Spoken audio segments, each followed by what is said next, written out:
This is the crypto market. And as usual, we get that sense of fear as people are talking about what's happening between the titans in the industry. CZ and Sam. The standoff is continuing. It's not going in a proper direction. As you look through these, you are right now asking that question like, okay, is there something which these guys can actually do? But what's the right thing to do is not always their decision, it's their business. But what you and me, who are right now in the industry, should know is not only that. There are some things which are happening beyond that, which may get some attention. If not, we are getting screwed. Now, this thing does not look any good right now for me because I'm looking like, okay, that is literally being presented in a way that even Ether can be a security. So that's really not good. So SEC, what they're trying to do right now is to put the entire ecosystem except the Bitcoin as securities. So it's like, okay, you cannot build a blockchain project without it being a security. And that narrative is really bad for the entire industry. But the real thing I'm worried about is the price action. We all want to look at the price and say whether this is going down, up, or what are the odds. There are some projects which I'm like, okay, this does not look good. This is the market cap for Solana. And the way the price is moving right now, making lower highs on this channel, it does not actually look good. For this range of support, I'm like, okay, if we drop, that's going to be really bad, depending on how many exchange hold this and how many people are going to run through that exit. Because the strategy will be different because the crypto market is going to go higher. No doubt for me, because as dollar drops, corrects back down to this support, you are going to observe the crypto market going up. Look at this. This is the total market cap, including Bitcoin. And when you're looking at that, looking general, saying, okay, the RSI just broke higher after a long term, and right now the price is trending above. Meaning, you look at the strength here, strength crossed the moving average. Right now, it's bouncing through and trending.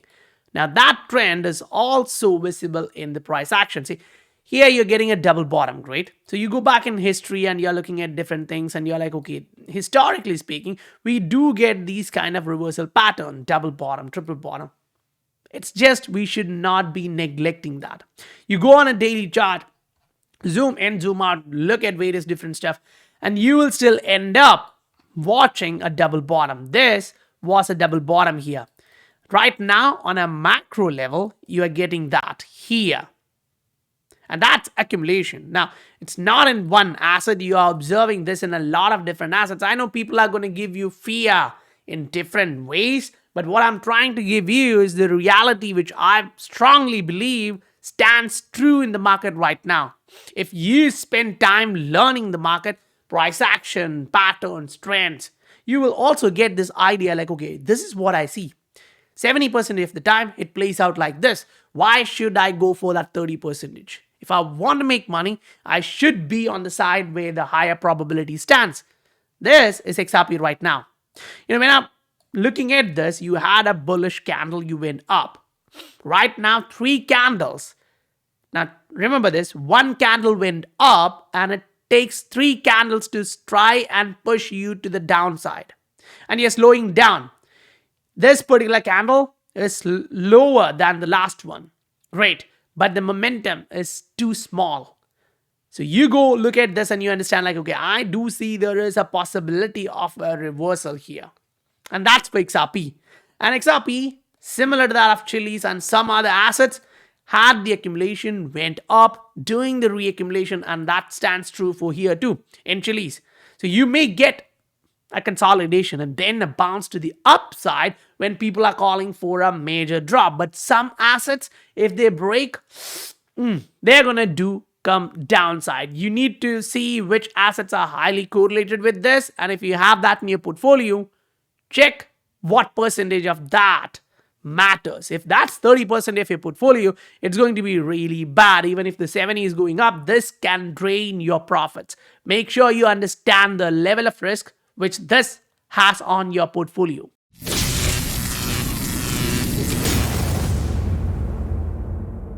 This is the scientific investor family, where the normal, common retail guys learn how to become the next top 10% of the world. I know that was a long intro, but with what's happening in the market right now, you need to understand this really is important. Now, Stefan actually put it like this, and that was like, that's great. That's a clear thought process. While the SEC brought Lbry to the ground. Now, I really feel bad for a project like that. A dangerous illegal security that is hurting investors. This is the truth, right? Luna Classic is still worth billions and freely tradable. This is SEC. They are there not to protect you. Basically, that's what I understand. When I look at the market, I see fundamental projects building, grinding higher. And then you look at what's happening in the market, and I'm like, this does not look any good. The situation right now in the biggest economy of the world is screwed up because they are just there with a plate near the financial giants saying, okay, give us this. And they are happy. They're screwing the country because the financial giants, they want to maintain the status quo as long as possible so they can cut your throat giving the crypto service. If you become rich, you already enter the market and make money. It's not helpful for them. What they want is to cut your throat through the service fees. Right now, you go on Ether blockchain and you will feel the same, right? Even that is happening inside the crypto ecosystem too. But once we understand, yes, that's happening, but if I'm here and there is an opportunity, the market is going up, I'm not saying no to that, right? You are still there and you observe the market. Right now, looking at that, I'm like, okay, it slowly shows like bulls are fighting to push the price higher. Whatever the sellers were dropping into the market, they're trying to absorb that and push the price higher. So you can literally go on a 4-hour chart for the same. You can, now, if you are like me, you look at various different charts, various different indicators. Then say, for example, you come back on a daily, weekly, whatever you want, and then you put, this is Japanese candlesticks. You can go on and look at Heikin Ashi and reduce the noise. Now here with Heikin Ashi, what's important here is if you put in a moving average, say we can actually use a moving average, which is 20-day moving average, 21-day moving average. So here, what we'll do is we'll change the input from 9 towards 21 period average. Look at this. The price is above that one right now. So for me, it's like, okay, you have not broken that one. And if you look at history, we understand this. You come there, you bounce from there. Okay, that's what Heikin Ashi candles actually give you. Now you can go on Ranko charts. Now this is completely price sensitive, not time sensitive. And that one gives me the idea I'm going to the upside. I have room to the upside. I'm moving to the upside. The momentum is to the upside. The benefit with these are like, you reduce the noise. Once it's green, it's going to go green, green, green, green until there is a red, right? So your odds of winning in the market increases dramatically. Then you go on a weekly. Now, this is what's really interesting. You see the difference between this green and this green? This is a light version of that. So Ranko chart actually indicates you, even before the next candle is open, it kind of gives you an idea which direction it's going. Great. Because this is price sensitive, not time sensitive, right? And here on the macro, it shows you next move can be to the upside. Fine. So what we want to see is that move to the upside. Can it be like this, a short one? Because the moving average was here, that time you got resisted. But right now when you do that, you have all the way to the upside. Now you can go back. You go on a Heikin Ashi on the same time. And you're like, okay, the Heikin Ashi is way above the 21 moving average on a weekly, which usually is bullish. And when you do that, once you break above that level after some time, you stay above that level. Now, there is a ton of volatility for sure, but you stay above that. You bounce, and each time you bounce, your momentum to the upside increases. So if this one was a small one, that's okay. That's great. This is an opportunity in my thought process. Then you go back. The normal candles, Japanese candles, and looking at this and asking the question like, okay, This is a weekly one, and what I see on a daily also gets reflected here. One big candle, then you get three smaller candles, after which you get a bull signaling on a weekly. Now, this is next candle. We need to see how this week ends, but the way the daily shows you is most likely the week is going to close on a bullish note. So now you get that understanding that the market, excluding Bitcoin, is trying to make this accumulation zone and break higher. But even before that, you get assets breaking higher, doing the reaccumulation, and then breaking higher. So if you're not taking this seriously, I don't know what else we will take seriously, because the market does show you where it is and where it is headed. Say if you're moving on to Ether, just to get an idea of what it did previously, because it's like you have a long range of price history to check with these assets. You can go on a weekly, you can go on a daily, it's completely up to you. But you also get this narrative easily, right? You had this level of accumulation, you broke higher, after which you did this reaccumulation. Then you continued to the upside. So right now, this is where you are. Once you break higher, you're still going to get a small or big reaccumulation, after which you see massive price action coming in. So if that's the case, then I'm looking at this XRP, and there are a few which actually does show you like I'm trending in this way. I'm breaking higher, I'm retesting, I'm bouncing. These are all signals which we should not miss, because the market is conveying that information to us. And if I stand there being a mirror reflecting that I don't care, that will not work well for us. So what we are trying here is to look at the market like this and say, okay, this is fine. If I'm to make money, what is the level where I should take profit, right? So for XRP, you'll have different levels. We've measured that before. We know different level of resistance are going to come. You'll have one medium range here around 0.9, then about 0.14, then 1.4 to 1.6. You'll have these levels as resistance. But as the market goes up, if you see some of these dropping, now you really look at the price action in different way, and you can literally see that these assets, before they actually dropped, did show you that it was making something bad in terms of the pattern. Then you go look at all of this, and before it actually drops, you kind of get the idea clearly, like, okay, that was not really good, right?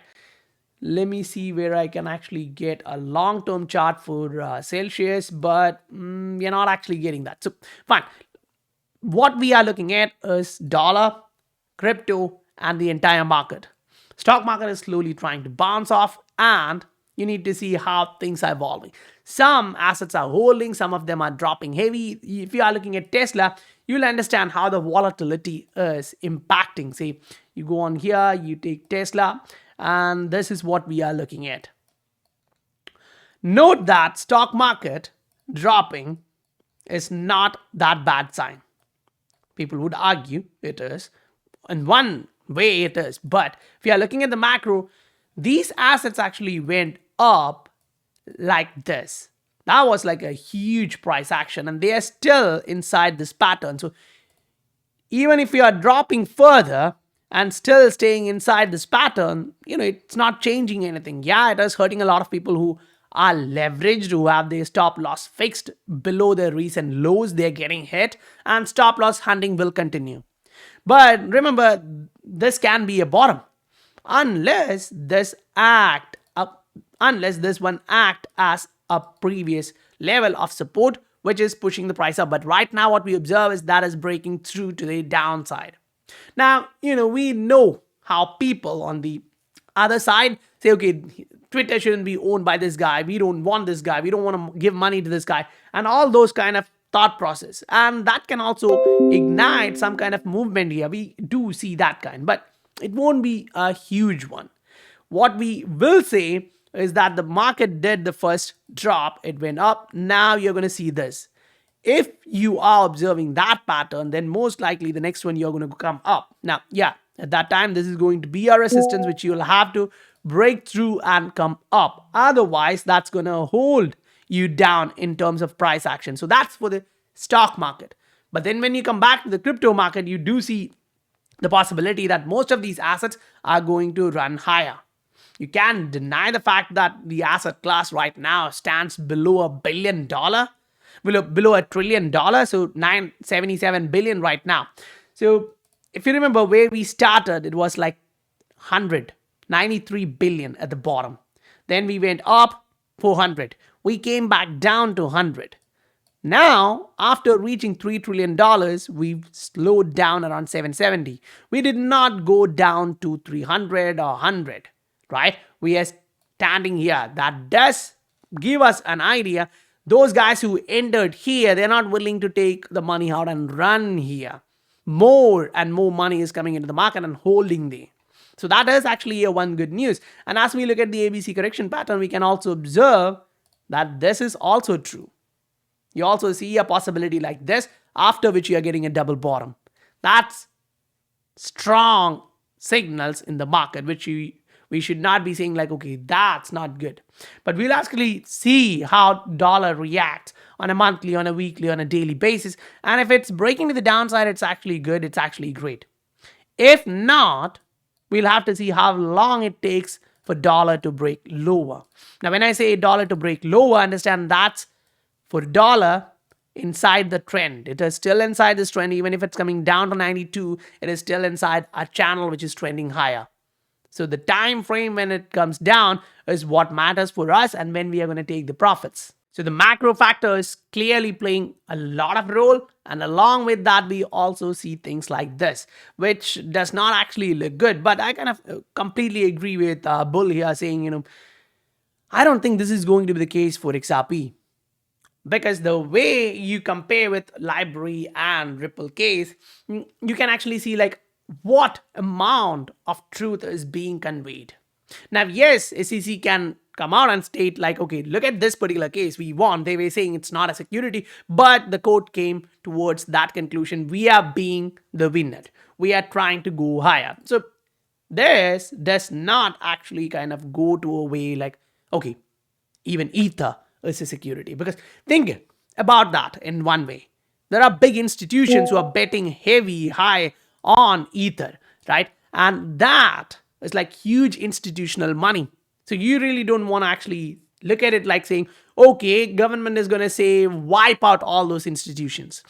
Most likely that won't be the case, because whether we like it or not, Ether is being used by central banks, pilot works in different countries around the globe. So I really don't think they are going to do that. One. But then it becomes like Ether is kind of slowly pushing all the others out of the arena, saying, okay, we may take 5 to 10 years to actually build our project, final one, but we need time. We don't want others to succeed during that time. That's the narrative, right? We know that. Let it be a conspiracy theory, let it be a different kind of thought process, but it still is a possibility. Even if it's a 0.1%, we cannot neglect that. So understand, when you are in the market and the market kind of be volatile, let's look for the positive side. We do have assets which are slowly grinding up. Fine. That does not show you like the entire market is dropping. If that's a bear market, that's kind of entirely bearish stuff. You will see all of these in red, or 90% of them in red. But right now, that's not the scenario. We are observing some of these slowly breaking out, going higher. That's actually a good thing. And if you are looking at those information on the right time, you can look at the Patreon. The link is given in the description below. So guys, that's it for today, and I'll meet you on the next video. If you received value, please do hit that like and subscribe button. Bye-bye.